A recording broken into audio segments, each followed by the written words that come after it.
A group of Utahns travel across the globe to Vietnam to help children in need. Now, these medical professionals perform reconstructive surgeries, taking part in the patient's rib, just taking a part of it and using it to construct a new ear. Good for Utah's Jason Nguyen went on their most recent trip. Joins us now live in the studio. Jason. Yeah, these medical professionals are part of the Help Us Give Smiles Foundation, or HUGS for short. They work long hours and ended up performing 49 successful surgeries on children. When we had a little free time, the group explored the culture of Hanoi. Hanoi, Vietnam. Home to 7 million people. That's comparable to Chicago. In this section of town called the Old Quarter, you can find anything you want. In Hanoi, every street has its own name, like Meat Street, Fish Street. This is Clothing Street. If you end up lost in these busy streets, the friendly natives will take time to point you in the right direction. Most of the businesses here in Hanoi are actually homes. They open up the first floor, they're home to the business. On the second floor is where everyone lives. Traffic is organized chaos. You have to trust that they won't hit you. Yeah, you have to trust.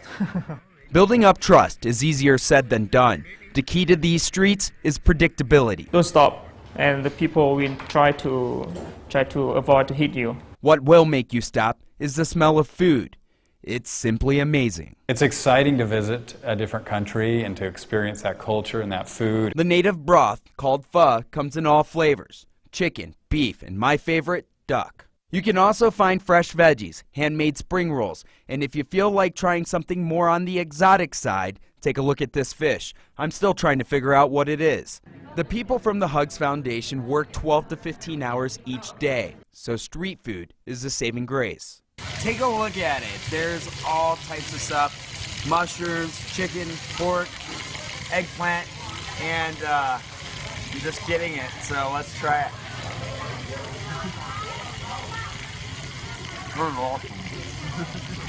The food, it was so good. It had butter on it. It was amazing. I mean, the food was so good, but when all said and done, this trip was a life changer. Not only for the children, but everybody that was a part of the HUGS mission. All right, so what do you think is so different between Vietnam and the U.S.? You know, right after we got done eating that food, we walked down the street. It was midnight, and we found children. You can see right here, going to school, you know, their parents working all day long, and they're learning in class right there. I actually picked up a couple of things myself. Really? So, at midnight? In midnight. Wow. Now, we just saw you, because we got to go back to this because we skipped over a little bit. You're shoving food in your mouth. We've been talking about the food. Did you get any exercise in when you were over there?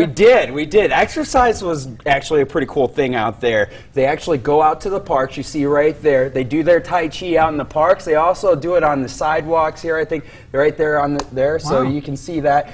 Exercise is free, and they all do it outside. So, I mean, what better way to enjoy Vietnam? No kidding. That was really cool. Thanks, Jason. Thank you.